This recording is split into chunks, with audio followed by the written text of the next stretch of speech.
میں یہ ثابت کر کے بتاؤں گا دنیا کو میڈیکل سائنس کس نے دیا ہے، جاؤ تاریخ اٹھا کر کے دکھاؤ۔ اور الجبرا آج جو پڑھاتے ہو کس کا ہے یہ ایجاد کیا ہوا؟ جابر بن حیان کا الجبرا ہے۔ کیمسٹری کس نے لائی تھی؟ سب سے پہلے اس کے موجد کون ہیں؟ جاؤ ڈھونڈ کر کے لے آؤ۔ امام رازی کی کتابیں آج بھی کیلیفورنیا یونیورسٹی میں پڑھائی جاتی ہیں۔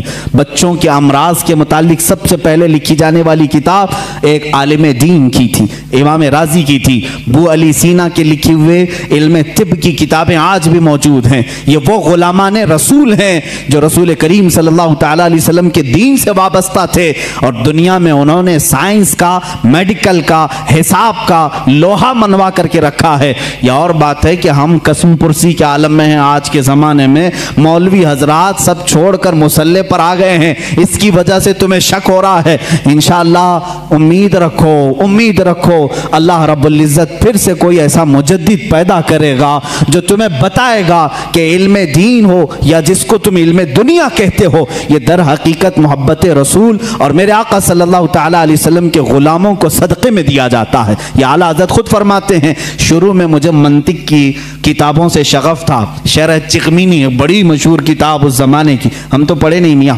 ہم تو منطق کی کتابیں جو آج درس نظامیہ میں پڑھائی جاتی ہیں وہ ملا حسن حمداللہ تک یہاں پر ہائیسٹ سمجھا جاتا ہے۔ شرح چغمینی یہ پہلے کتاب ہوتی تھی، بڑے بڑے علماء نے پڑھا۔ اعلیٰ حضرت فرماتے ہیں میں وہ سب کتابیں پڑھنے کی کوشش کرتا جب آپ کی عمر 10 سال کی تھی، 10 سال کی 11 سال کی عمر میں شرح چغمینی یہ کتابیں پڑھنے لگے تو آپ کے والد گرامی مولانا نقی علی خان صاحب فرماتے ہیں، اعلیٰ حضرت خود فرماتے ہیں میرے والد نے کتابیں مجھ سے لے لی، میتھس کی میتھمیٹکس ہو یا جو دیگر کتابیں جس میں میں شغف رکھتا تھا، شوق رکھتا تھا، لے لی۔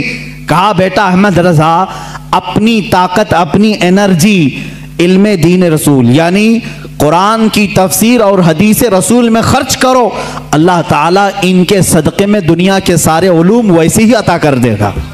اعلیٰ حضرت فرماتے ہیں اس کے بعد پھر میں نے دوسری کتابیں دیکھی نہیں، اور نہ دیکھنے کے بعد علم کا یہ معاملہ ہے۔ اللہ اکبر۔ مولانا سید سلیمان اشرف بھاگلپوری رحمۃ اللہ تعالیٰ علیہ اعلیٰ حضرت رضی اللہ تعالیٰ عنہ کے شاگرد بھی ہیں، مسلم یونیورسٹی علی گڑھ میں دینیات کے پروفیسر بھی تھے، وہ خود اس بات کو بیان کرتے ہیں۔ ان کے یہاں ایک سر ضیاء الدین صاحب تھے، وہ بڑے میتھس کے ماہر تھے، وہ باتوں میں ہر چیز میں حساب کتاب کی باتیں کرتے ہیں۔ حساب سے آج ویسی بھی جی چراتے ہیں سارے لوگ، اکثر کے بیک جو پیپر جاتے ہوں گے وہ میتھس کے ہی ہوتے ہیں۔ ہاں جن کو بہت زیادہ کالج اور یونیورسٹی پر فخر ہے ان کے میتھس کو بھی میں دیکھنا چاہوں گا۔ آؤ جو دین رسول پر حملہ کرتے ہیں یا علماء امت کو تانا دیتے ہیں کہ مولوی کا کتنا بساط مصلی سے گھر تک اتنا ہی ہوتا ہے، یہی شاید اس وقت بھی خیال رہا ہو۔ سر ضیاء الدین ایک بڑے ماہر میتھس کے جاننے والے تھے، انہوں نے مولانا سید سلیمان اشرف صاحب سے کچھ باتوں میں ان معاملات کو پوچھا کہ کچھ حساب ایسے ہیں، کچھ میتھس ایسے ہیں جو مجھے سمجھنا ہے، اور یہاں اس وقت ان تمام چیزوں کو جاننے والا کوئی نہیں ہے۔ مولانا سید سلیمان اشرف صاحب نے کہا کہ ایک کام کیجئے، ہمارے استاد ہیں مولانا احمد رضا خان صاحب، بریلی شریف میں رہتے ہیں، آپ ان کے پاس جا کر ڈسکس کر لیں، گفتگو کر لیں، شاید یہ فنڈا حل ہو جائے آپ کا۔ وہ مسکرا کر کے کہے مولانا یہ مولوی لوگوں کا کام نہیں ہے، میں اس کو جرمن اور آکسفورڈ کے بڑے بڑے یونیورسٹیوں سے رابطہ کر چکا ہوں، وہاں سے اب تک جواب نہیں آیا، جرمنی سے، لندن سے۔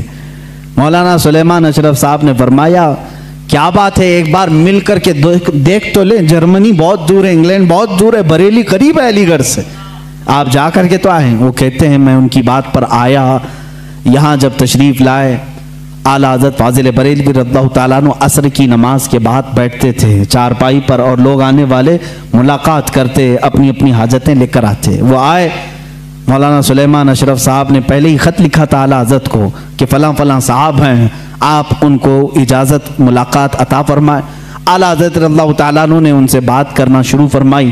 انہوں نے کہا کہ میرے پاس ایک سخت مسئلہ پیش آیا ہے حساب کا، میتھس کا، میں وہ آپ سے ڈسکس کرنا چاہتا ہوں۔